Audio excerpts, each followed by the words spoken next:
Hello, everyone. I'm not dead. I sound like maybe I have been dead. Um, anyway, hi. My name is Megan. I'm the Moodery Queen, and I'm really bad about uploading videos regularly. Woo! Okay, we're working on it. I've decided to stop making promises. I don't like to be the unreliable person, who says things and doesn't do them. So just welcome. And, let's just be honest. Full disclosure. I'm thinking it's probably going to be another month or so before I'm able to make content that's not me showing you things I bought, talking about what I want to read, talking about what I have been reading. So just stick with me, okay? And if you don't want to, it's okay too. But I do have, this video, there's going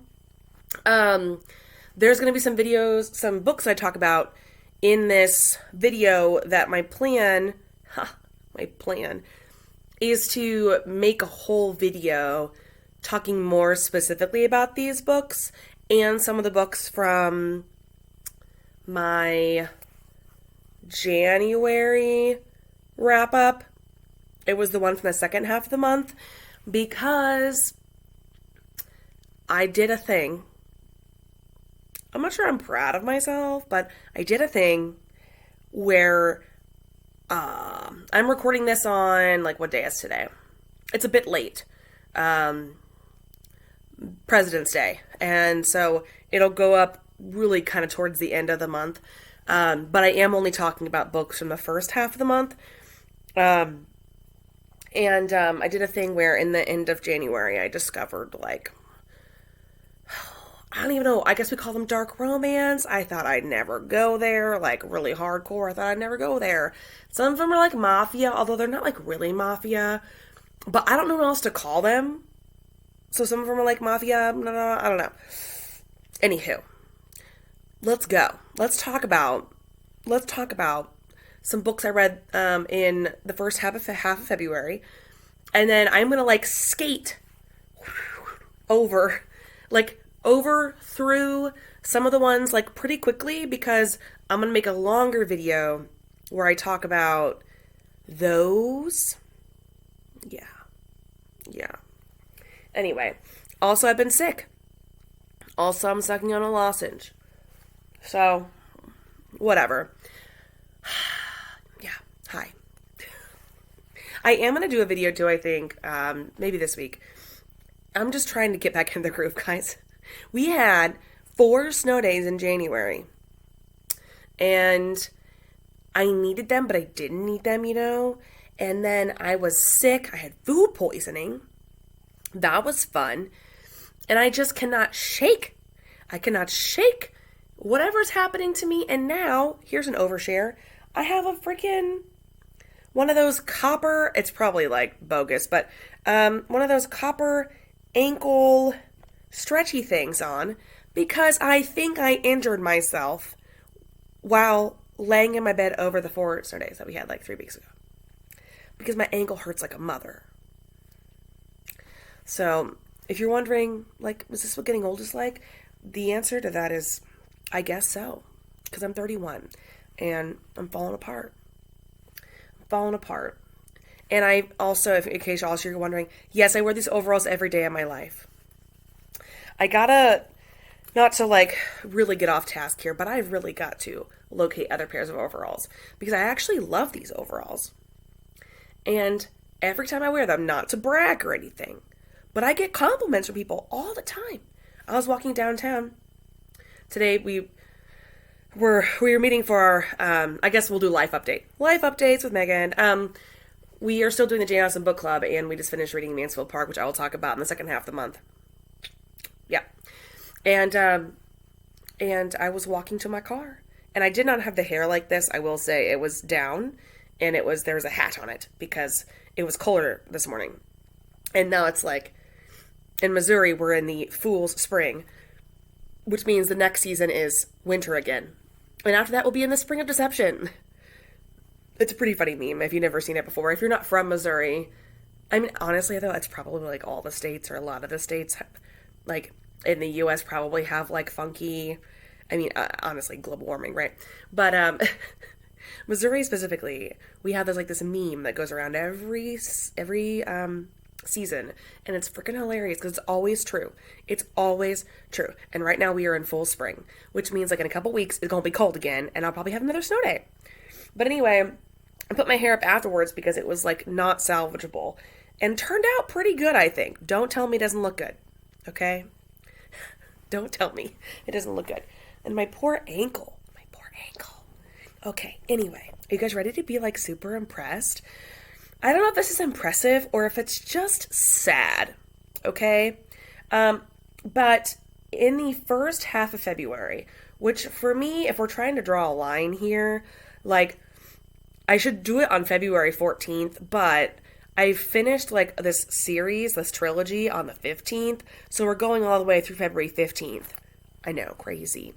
So we've got 1, 2, 3, 4, 5, 6, 7, 8, 9, 10, 11, 12, 13, 14, 15, 16, 17, 18, 19, 20, 21, 22, 23. Yeah, I know. I read 23 books in the first 15 days of February. Ask me how many pages I've written on my thesis. 0. Yeah. Anyway. Okay, let's start. So, if you recall, I mean, I barely recall. If you recall, the end of January, I was reading a bunch of books by Skye Warren, who writes a lot of dark romance, and like sometimes they kind of verge into like mafia territory a little bit. Again, this is not my area, right? Like, this is new. Like, Megan is new to this. I was thinking today, I went to a bookstore earlier today, just to kind of get out and walk around. And I was thinking, back in the days when I first started, recording videos, and I was saying, I read all sorts of stuff, guys, but I'm never going to read dark romance and mafia. And this isn't really a romance channel. Girl, I don't know what you're talking about. Of course you like to read romance. Come on. God, every time I read a book where there's like not even a hint of romance, I'm like, am I blind? Because I can't see it. Anyway, which we're going to talk about in the second book I read this month. Yeah, so anyway, I had read, at the end of January, I updated you guys on, how many books here? I updated you on 1, 2, 3, 4, 5, 6, 7, 8 books that I just read by Skye Warren. I am going to do a whole Skye Warren video, guys. And I'm going to have good and bad things to say. But you'll see that later. Okay, so the very first book I started and finished in, and I actually have this somewhere, but I'm so lazy I don't care. So we'll just kind of put her over there. Let me just get up my... I don't know. Whatever. I don't know, guys. I don't know. Okay. So, I read Cherry Magic, Volume 6. Yes, this is Cherry Magic. The subtitle is 30 Years of Virginity Can Make You a Wizard. And I've shared about this before on this channel. I freaking love this series. It's adorable. It's about this guy named Adachi. And he turns 30 years old and he is a virgin. And then he suddenly realizes he can hear people's thoughts. I think particularly if they touch him. And he realizes that this guy named Kurosawa, who works with him, has a crush on him. It's so cute. And so then he doesn't know how to tell him that he can read minds, and also he's a virgin. Which one of those is the weirdest? I'm kidding. And so the 6th volume is, I don't really remember what happened. I'm going to be honest with you. It's a really cute series. I would say, though, I think it's going to be ending soonish. I think I've pre-ordered the next 3 volumes. I think it maybe will have 10. And that was volume 6, so maybe 4 more volumes. It's one of those that if you haven't read it yet, I would highly recommend. It's super cute. It's like fade to black, so you don't see a lot. It's not one of those explicit. It does say like parental like warning on there, but it's not wrapped in plastic when you buy it. Believe me, I have bought those. But they go so fast. Like the volumes are like this big, so they go so fast that you're just like, ooh, you barely got into the story, you know. And so I feel like I've been reading it for a long time, and it loses momentum. And so I keep giving it like 4 stars. The first volume, I think gave it like 5. It was really cute, very original, very sweet. But it's just like, I wish, I don't know if all of them were out at the time, so I realized that it's a process, you know, just like webtoons and that sort of a thing. But I just really wish that like I wouldn't have to wait this long, because it just loses so much momentum that I feel like I should reread it every time in preparation for the new volume, which is not the best thing, right? So anyway, super cute, really liked it, highly recommend. Okay, I mentioned this book, so Nettle and Bone by T. Kingfisher. I was in the middle of listening to this at the end of January, and then I finished it in the beginning of February. And I wasn't sure what to make of this book. It was recommended to me specifically by Emily, my former student teacher, Emily, we need to make another video soon. But it also was recommended to me kind of informally through some of my friends on Goodreads. And this is an adult, I say adult. I wish there was like a way, it's an adult fantasy, okay? I guess we need a way to differentiate between like adult and like spicy. So it's adult fantasy. Because it's not spicy. There's no spice in here. There's like negative spice in here. It's like Jane Austen levels of spice where you're like, did I see it? Did you guys touch hands? I think I saw something. It's cute. But this is about Mara, and she is the youngest daughter. She's a princess, and her 2 older sisters are married off to this prince of the Northern Kingdom. I'm surprised I remember that. And the first one, she's only married for 6 months before they send her body back home again because she dies. Or do they send her back home? I think they do. And so then the second one marries him.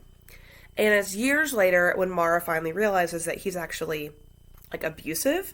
And Mara has been living her life. She's like 30 years old. She's been living as a nun, basically. She's not a nun, but she's basically a nun. Because she can't have any kids. Because if she does, those kids could potentially obtain the throne of the small kingdom where she's from. And that would then affect who inherits the throne. And the Northern Kingdom, who like is protecting this like small what's it called? Harbor Kingdom, their heir wouldn't be able to take over, right? So anyway, so she's like basically a single, she's a nun, she's done like medicine and stuff like that. And when she finds out like 10 years at least, maybe 15, into her second sister's marriage to this prince, that she's actually been abused this whole time, and that's why she stays pregnant, so that way he won't hurt her. And she still hasn't given him a son, that she wants to save her. And so she goes on this journey to do that. And I didn't hate it, but the pacing was like funky, and there were really interesting characters, really funny stuff. There's like a demon chicken, there's like a bone dog, like a dog made out of bones, and there's this knight named Fenris who's like 40, so he's like hot, but he's like kind of a dad. And I say that like not daddy, I mean like he's like, he didn't have a dad bod yet, you know, he could still fight. And I liked, so like he and Mara kind of have a thing maybe, and then there's the Dust Wife, who's like kind of like a witchy kind of like figure, and then there's Mara's like fairy godmother, who's like kind of shit at being a fairy godmother. Anyway, it's a kind of fun ragtag kind of vibe. it wasn't high fantasy, but it was almost kind of, it was kind of one of those like you bumble around, and like the plot just sort of like keeps going, but you're not quite sure where it's going. Like, you know that they want to kill the prince. But when it finally comes about, you're just kind of like, oh, that was not as eventful as I thought it was going to be. So I liked it enough to probably check out T. Kingfisher a little bit more. Yeah, I don't know. Okay. Then, so I'm going to kind of like skip some and then come back later. Then I read Heart of the Steel by Avon Gale and Roan Parrish. It has been my goal since I discovered Roan Parrish in June of 2022. I actually have some cool Roan Parrish stuff to show you guys, but I'll have to wait to the like a book haul video. But it's my goal to like read all of her books, and so I've read almost all of her standalone books. I think there's only one that I haven't read. I think there's like a novella short story one that I haven't read. And then she has a couple that she's co-authored. And I didn't hate this book, but it wasn't what I thought it was going to be. And I will say this is a book that was not well served by its audiobook. Not at all. I just kept going because like I needed something that was like low angst and like not super distracting. Like I wasn't thinking about it when I wasn't reading it, that kind of thing. So I ended up giving it 3 stars. But it's about this guy named Will, who is an FBI agent. Is he FBI? I think he's FBI, and he does like crime, obviously crime, art crimes and stuff like that, art crimes division. And he ends up meeting this guy named Avery Vaughn, and Avery Vaughn is like this like wealthy, sort of like silver fox. Like he's not old, but his hair went, gray, silvery when he was in his 20s. And he has like this whole southern vibe going on, this twang.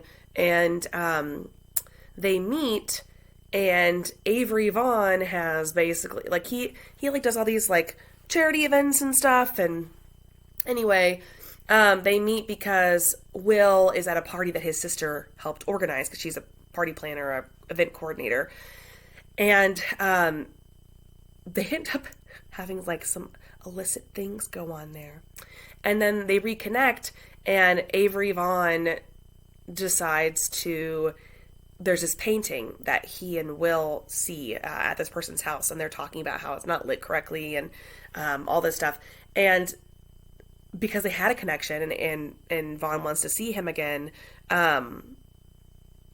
he basically steals the painting and sends it to Will.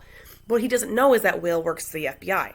And so it starts this whole, like, Will likes him, but, like, he's a thief. He's more a thief for fun. And it's always, like, for good reason, I guess, except for, like, when you're randomly trying to impress a man. But it was fine. It was a fine book. It was okay. But the guy who read for Vaughn, I don't know who it was, but I think it's really hard to do that southern thing well. And it was like, not like, I don't know. It was just bad. I'm just going to be honest with you. It was bad. And the guy who read for Will, when he had to do Vaughn's voice, it was also bad. Cringy. Like, actual cringe. So, I don't know. It was a fine book, but, like, it's not my Roan Parrish, you know what I mean? Like, it's written, like, co-written, and then there's one other book that they've written together that I'm going to read just to say that I have, but, like, this is no, like, better than people situation at all. Okay, then I accidentally, because you know how I do things, read the Airport Novellas, I think they're called the Airport Novellas, by Denise Williams. And I didn't dislike these, but so I read the last one first, and the reason why, so they're called, the first one is called The Love Connection. The second one is called The Missed Connection, and then the third one is called The Sweetest Connection. So I ended up reading The Sweetest Connection first because I was on my Libby account and just scrolling one day and saw it, and I was like, you know what, I'm looking for something that's not too long. It was about 4 hours. And I don't want to be like obsessed with it when I'm not listening to it. Like I can't afford that right now. which is ridiculous because I was like obsessed with other stuff at the time. And this one is about these two best friends. They both work at an airport. Their names are Tegan and Silas. And I'll be honest, it was boring. It was so boring. Tegan is studying abroad, about to study abroad in France, years after she wanted to study abroad, but she had to help support her family. Silas, they're both college graduates. They're both adult humans. He works in customer service, blah, blah, blah. I'm not really sure. Communications degree. And they were both in love with each other. And they had a moment, a couple years ago, I don't know how many years ago, where they thought they were going to get together, and it was a mistake. And so they're just trying to, like, be supportive of each other. But Tegan doesn't have a boyfriend, and Silas broke up with his girlfriend. She broke up with him. But he doesn't want to say anything to Tegan because he doesn't want her to think that, he thinks anything's going to happen between them. And so their story is about them trying to track down whoever wrote this pro-con list, which is about it's some unknown person in the airport, like, dropped this list near a trash can. And it was like pros of trying to tell this person, my best friend, that I like them, and then cons. And it's not Silas or Tegan that made it. But they try to track them down because, like, one last hurrah before she leaves. And that part was cute. The whole, like, who did this? But the whole, like, will they, won't they, blah, blah, blah, blah, blah. Oh, my God. It was serotonin. You guys know when I complained about people being on vacation, I do not do the whole, like, oh, look, we already know that we have a connection because we definitely messed up one time and, like, kissed or whatever, but we don't want to mess it up any further, so we're never going to talk about it again, and we're not going to, like, I freaking hate that crap. I hate it. So anyway, I ended up reading that one first, and I gave it, like, 2 stars. I was like, ew, I didn't like it. Like, it was even read by Teddy Hamilton, and I was like, nope! Anyway, I say that like I've listened to Teddy Hamilton multiple times. I haven't, okay? But enough to know that, like, ooh, I might listen to this because Teddy Hamilton narrates it. No thanks, Teddy. No thanks. So then I read the rest of them in order. So then the next one was The Love Connection. And this is about this girl named Ollie. And also there's all these, like, side characters who, like, show up in the other novellas. So whatever. I haven't read any Denise Williams yet. I have her other books. I just haven't read them. So it's Ollie and then Bennett. And Bennett is British. And Ollie owns a pet grooming, like, business in the airport. And they end up meeting one day and having this, like, tentative sort of relationship. And he likes to think of her as his muse because he's also a romance novelist, even though he works in, like, insurance. And he doesn't want to quit his job yet because he's, like, he doesn't want to take any risks. And I liked it well enough. It was probably my favorite of the 3. Again, very few novellas feel like they're supposed to be novellas to me. And I don't know. I don't get it. And then I read The Misconnection, which is the second one. And this is Gia, who is a professor. She teaches science and does all sorts of sciencey things. And she's the best friend of Bennett from the first book. And then she has kind of a New Year's Eve kiss situation in the airport with a guy named Felix. And 6 months later, they realize they meet again, and he's going to be hired to teach at her university in the same department. And things happen. I feel bad saying this. It sounds better than it is.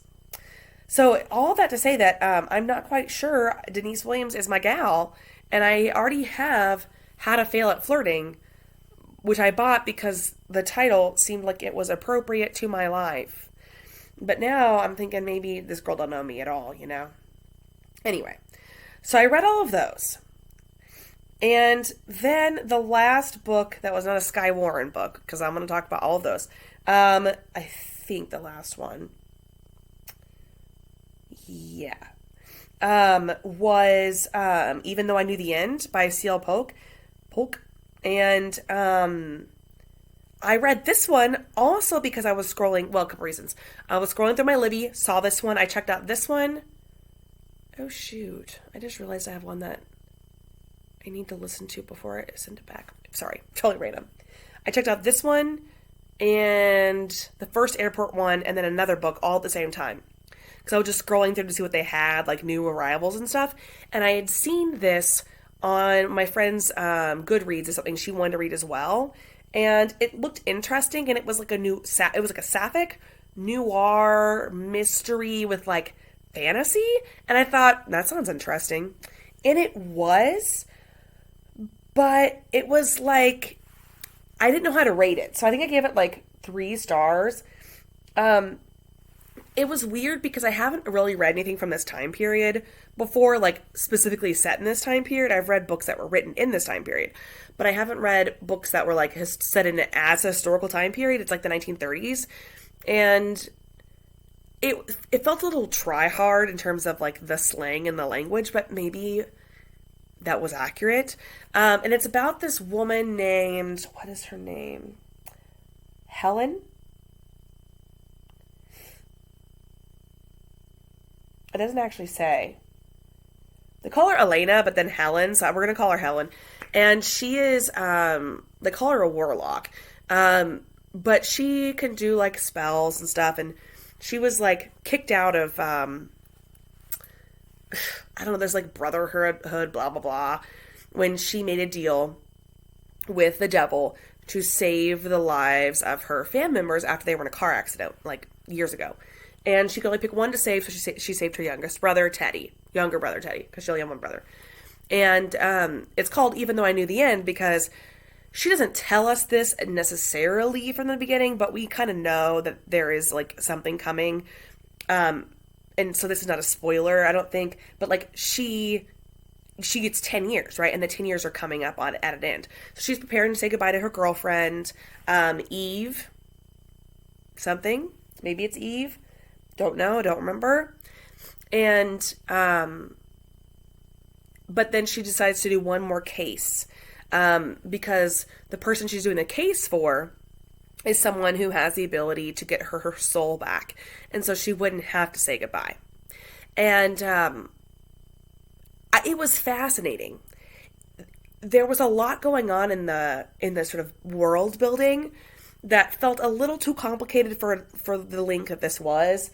It says it's 136 pages. It was about a 4-hour audiobook.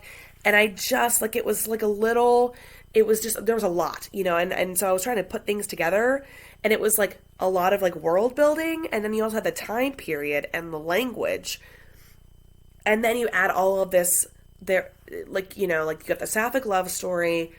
It felt kind of like our narrator had time traveled, even though she hadn't, because she kept saying things like making commentary on, like, I don't mean it like this, but like on human rights stuff and on, like sort of inequalities and things like that, which are obviously clearly present today and in the 1930s. But she said it in a way that felt a little bit like, checked that box when I wrote the book, which was weird to me. I don't know. It just felt a little like preachy. And this is coming from me, so I don't know. But it was not uninteresting. It was just felt like a kind of a complicated combination of factors for something that was also like so short. And I think I would have liked to have seen it be longer, although the pacing then might have been too slow. So all things to consider there. So those are all the non-Skywarn books that I read in February. You'll realize that I don't have any of these physically, right? Okay, so then I'm going to kind of briefly summarize the rest in about maybe 10 minutes or so. That way this video is a bit shorter than normal. And then the video that I make that has the Skywarn stuff specifically, I'm going to kind of go through and more clearly like connect the different series and the different worlds and like try to do a better job of explaining them. And then I'll also include some like critique about her as an author, because like I have a lot to say. So at the end of January, I had just told you guys about Trust Fund, which was this novella that introduced these two main characters who were going to have their own duology, Christopher and Harper. And Christopher and Harper are step-siblings. They're only related by marriage for a very short while while their parents are married. They only meet one time in person when they're both teenagers on this like yacht, and then they kind of write each other for a few years. And they have the potential to be really good friends and maybe something more. But then what happens is her father dies. And so in the first book in the series called Survival of the Richest, Harper, who we have met in previous Guy Warren books, particularly the Endgame series with Avery and Gabriel, the pawn, the knight, and then the castle. And all of this is in the January wrap-up, the last one. Harper kind of does what she wants to kind of piss Christopher off, essentially. And Christopher is very, like, sort of morally upstanding. I say this because he's not, but he is. Excuse me. And so the dad, when he died, said he wanted Christopher to be the executor of her trust fund, like, until she's 25. And he's a few years older than her, not much. And so she's sort of miffed about that, and she's pissed at her dad, but she's, like, putting it all on Christopher.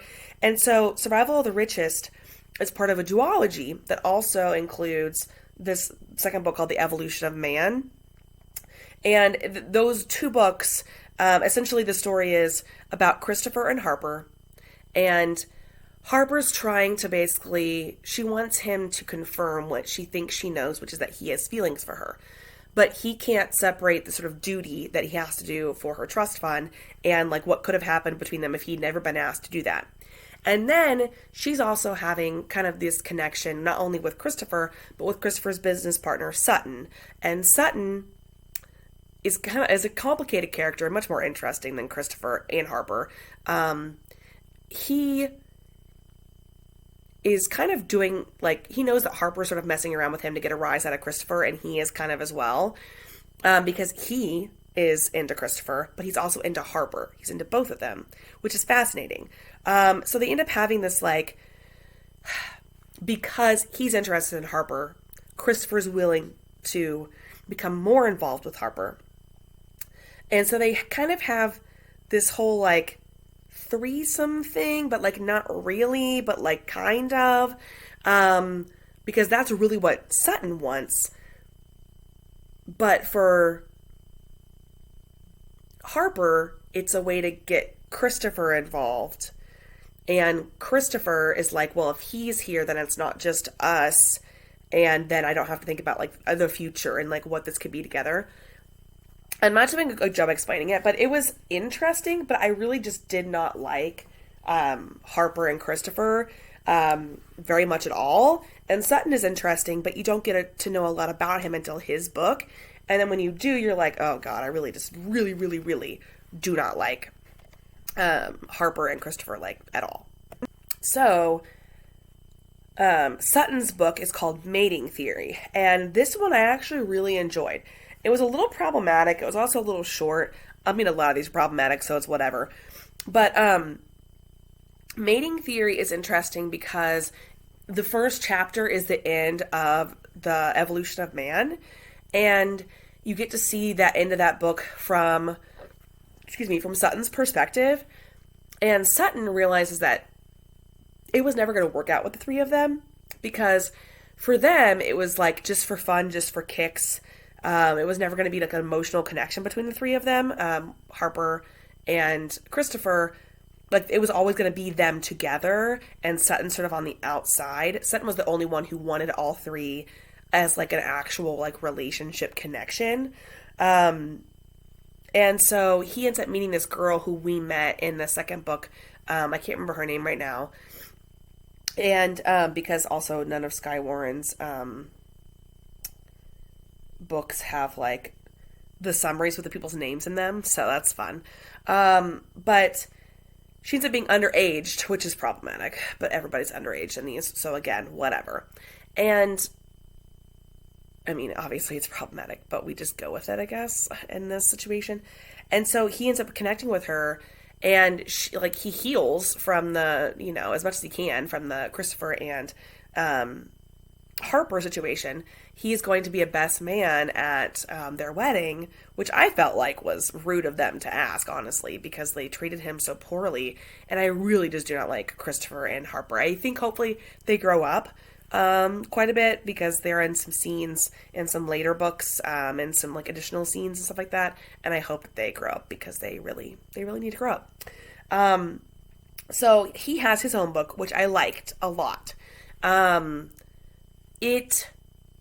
She's too young for most of it, and then there's a huge time jump and it resolves too quickly, but whatever, I buy that soulmate shit, it's fine. Okay, then I read Escort, which, and this, at this point, I'm like completely reading things out of order, like, so when I was reading them in January, I was reading them in order of publication, starting with The Pawn, and then it went haywire. So I read The Escort, and this one was really fun. I mean, these are mostly standalone, but some of them are. And this is about a guy named Hugo, who is hired by Beatrix Cartwright, and she goes by B, and she is friends with a character who comes on in a later series named Samantha, but she's also friends with Harper as well. And we meet her in Harper's book. And she's like agoraphobic. She doesn't leave the penthouse of her, the hotel where she lives. She's very wealthy. She's a like piano prodigy. And she hires this guy named Hugo, who's an escort, because she's 20 years old and she wants to lose her virginity. And, yeah. Yeah. So, it was actually a pretty good book. It's one of my favorites so far that I've read. When I do the bigger Skywarren video, I'm gonna rank the ones that I've read so far, and talk about my favorite ones. But, because I have so many things to say, but, it was cute. Like, he has a really dark past, but then again, so do all these characters. And, and so does she, but his is darker. They're both tragic, but like, his is like, whew, that happened to you? Dang. But it's cute because he already limits his clients, and then when she starts booking him, he's like, oh, I'm gonna have to figure out what to do after this, because I don't want to be with anyone else, which is of course very sweet. And it's also, she has panic attacks when she leaves, so you have like him helping her with that. Obviously it's not going to happen overnight, like she's not going to get better overnight, but it was just really sweet, and they have like these great conversations, and Hugo was just like, I think he's like French. Whew, he was hot. I really liked it. Then I read Pretty When You Cry. It's ridiculous. And this one I read because there are these two characters who you introduced in the Endgame trilogy. Again, the Pawn, the Knight, and the Castle. And that's the first three books that I read with Gabriel and Avery, the girl who has the virginity auction. And I know. And at the beginning of that book, you meet this girl named Candy, who is helping Avery get ready for the auction. And Candy is with, and then later married to, they're not really clear on it, but eventually they are married, this guy named Ivan. And as soon as I met them, I was like, I have got to know where these people came from. So I read their book, which is in one of Skywarren's, I think it's her first series. Maybe her first series? Maybe her second series. It's called the Stripped series. And, they're all, like, related in some way. They're all in Tanglewood. All these books take place in Tanglewood. Ivan owns, like, this strip club, a bunch of other, businesses as well. And Candy dances there. But they have, like, they've known each other since she was, how old was she? 16? 15? 15 or 16? 15. And so, like, it's weird, but I was fine with it, and normally I'm not fine with stuff like this, so whatever, I don't know. Maybe my morals are slipping, but, she runs away from this, like, sort of like commune, like very religious, like sort of farming community cult situation. Her mom helps her get away, and Ivan saves her when these men attack her. And she, after he saves her, she sees all these women dancing in the strip club. And she decides that's what she wants to do because she doesn't know what freedom looks like. And to her, freedom is dancing, And so he's like, you're not going to do that. You're only like, you're 15 years old. Like, you're not doing that. Maybe when you're like of legal age, we'll talk about it. And so he ends up, basically, we find this out in flashbacks, right? He ends up taking care of her. She lives in his house. I guess for more of a guardian type situation. She's a runaway, but then he eventually relents and lets her dance. And she, in the book, is realizing that dancing isn't, she loves to dance, but she realizes that that's not necessarily the freedom that she wants anymore, and that she really wants to be with Ivan, but she's not sure how to broach that subject and be honest with him. And she keeps doing this thing where she'll like get in trouble. She'll go party, or she'll go, do drugs or whatever. These people, I don't know. Just to like make him mad, so that way he'll pay attention to her. And they have this like daddy kink thing going on, except I hesitate to say it's not sexual because it is, but it's not like they're not committing any sort of acts together. So the book is like her trying to figure out what her future's going to look like and whether he's going to be a part of it, and like how do they actually connect, because they haven't been really connecting, right? And it was fascinating because you have her whole backstory. Like she's being threatened, or they think just the club is being threatened, and it's like this sort of a religious thing with like these Bible verses and stuff. And she has to tell them about her past, which she's never done before. And it was like really interesting. I really liked it. And then, so I skipped around in the strip series. I didn't read all of them. I just read the ones that I thought like were interesting, and the ones that I thought like connected to the other books that I read. Then I read To the Ends of the Earth, which came after, and this one's about Luca and Beth. And Luca is like a bodyguard to Ivan, and Beth is this poor girl who had to take Candy's place at the commune or whatever. And so at the end of Candy's book, they save her, and she's pregnant with this terrible guy, like the leader, like this religious leader, whatever guy, his baby. And so, but when Candy decides to go back with Ivan, then this is where I'll complain about some of how things don't quite make sense in another video. But Beth ends up giving birth to her baby and then going on the run, basically, because she's running from Luca, who wants to protect her, because they had this connection when he met her for the first time.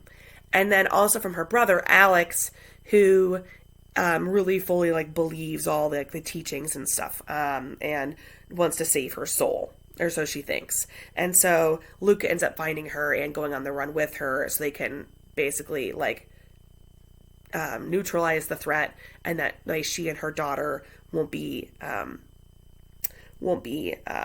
my gosh, in danger anymore. Then I read Better When It Hurts. This one, it was fine. It's about this guy named Blue who went to prison for a little while because this girl that he was in a foster care situation with lied and said that he had raped her, when really it's in this super convoluted way she was trying to protect him. So years later, he is like out of the military, and well, actually, I think he did like some juvenile thing, and then he went to the military. He's working in a strip club where she dances, the one that Ivan owns, and he wants to protect her, and she feels terrible for what she did, but in her brain, she was trying to protect him. So they had this whole like second chance romance thing. It was problematic. I wasn't a big fan. Then after that, what happened was I was like, do I keep getting into more Skye Warren books? Because I basically knocked out like her whole Tanglewood world. Not all of it, but most of it. And because the rest of it, I was like, I'm not going to read this. So then I read this book called, where is it? Is it called Overture? Yeah, Overture. And it is kind of confusing. So it's called the North Security series, And there's Overture, Concerto, Sonata. Those 3 books are about the same couple, Liam and Samantha. Book 4, Audition, is about Liam's younger brother, Josh, and this girl named Bethany, who is a dancer. Then there's one called Finale, which is about this couple named, like, Francesco, and this other girl who we meet in book 4. And then the youngest North brother, Elijah, gets his own trilogy called the Diamond Trilogy, okay? So I read all of those. I read all of them. And so just kind of a quick overview, because I don't need to go into a ton of depth on this because I'm going to write a whole video about it. But the North Security series, Overture, Concerto, and Sonata, they were interesting. These books really highlighted for me that, like, Skye Warren has no idea what her characters' backstories are or what the timeline is for anything, which we'll talk about also. But it's about Liam and Samantha.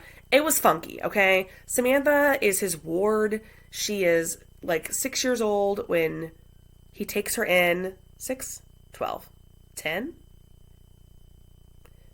12. I don't know why I said 6. She's 12 years old. And he feels guilty because she's an orphan. And he was in the military. And her father did some sketchy shit. And so he ends up becoming her guardian through a bunch of probably sketchy legal means or illegal means. And she's a violin prodigy. And it's now been 6 years. She's turning 18. And he is having some thoughts. And so is she. And is it weird? Kinda. Yeah. I mean, because, like, she never called him dad or anything. Because they're not actually related. Like, they didn't even know each other before he they used the word adopted and then became her guardian, like, interchangeably. Adopted is different, okay? Like, if he adopted her, that's a little bit weird. Now, if he's just a legal guardian, I can vibe with that. But it's basically what happens when she's graduating high school and she's going to go on tour with this famous sort of, like, Harry Styles / like Josh Groban-y dude, and like all these dancers and another like world famous piano player, B, and from Escort, and they're going on tour, and Samantha's been invited because she is, like, this incredible violin prodigy, and Liam is afraid of letting her go, but he knows that he has to, and also he's sort of mad at himself for being, like, attracted to her. And so that trilogy is that sort of relationship, and then her going on tour, her life being threatened because maybe that more of her past that she doesn't even remember, or maybe she does remember and she doesn't know that she remembers, is coming back to haunt her. And so he is there to protect her. And then you have Audition, which is the brother Josh's book. This one completely changes Josh's backstory, whatever, and it's about this girl named Bethany, who is a dancer in the concert that's traveling. It was fine. I don't know. And then Finale was kind of interesting. It was about, like, these two characters, this guy who he ends up basically, like, kind of having an arranged marriage with this girl to help save her family's business. And he's, like, very controlling, like, BDSM stuff in the bedroom and other things. And it's because, he saw his parents' marriage fall apart. And he doesn't think that a marriage that has, like, emotion in it is going to be successful. And so he tries to be very controlling in his life, just in general. And though they keep some of that, later he realizes that, like, that it doesn't make him weak to, like, fall in love with his wife and then not really want to do those things as much. So, I don't know. And then the last series I read by her, by Skye Warren, is called the Diamond series. So there's Hidden Gem, which is the like prequel novella, basically, which was my favorite. I loved it. Diamond in the Rough, Silver Lining, and then Gold Mine. And the Hidden Gem was like really good. It's about Elijah and Holly. Her first name is Holland. She goes by Holly. And they meet in Paris like 8 years ago.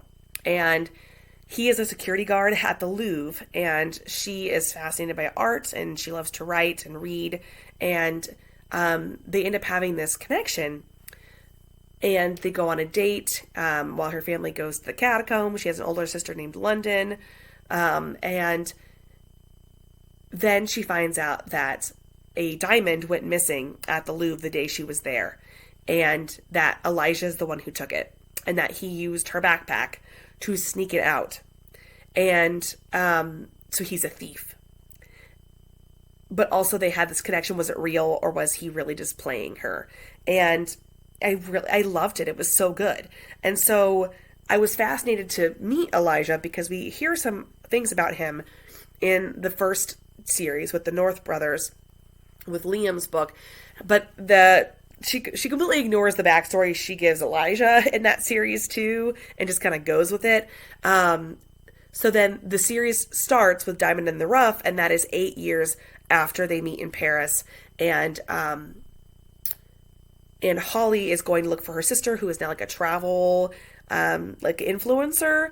And Holly's a YA author, and she ends up getting abducted from the airport and held in this like really old sort of like French prison that used to be a church. And who is there but Elijah? And we know that Elijah and all of his brothers were in the military before they went to go work for North Security, before Liam started North Security. And in this version, Elijah hasn't started working at North Security yet. It's confusing. But Elijah is there, and eventually they realize that they know each other and that they never forgot each other. And then he's going to get them out. And that he's undercover. He was never a thief. I mean, technically he's a thief, but he was doing it for the American government, which, questionable again. But I really loved, Hidden Gem, the novella, loved it. It was so good. The covers of these are just terrible. Diamond in the Rough was also really good. It was, like, a little questionable here and there, but I liked the whole, like, they're reconnecting, and he makes sacrifices. Like, when he leaves and gets them out, he's, like, breaking his cover, which is, like, not good. But then it all kind of falls apart in Silver Lining and Gold Mine, which is how the series ends, the next two books. Because, again, all the story details change in between books, and you're like, what is going on here? Because you've got, like, espionage and people with, like, drug problems and stealing diamonds and, like, government conspiracy and corruption and all sorts of crazy stuff. And I read all of it. So anyway, I think I did a good job of summarizing that many books that quickly.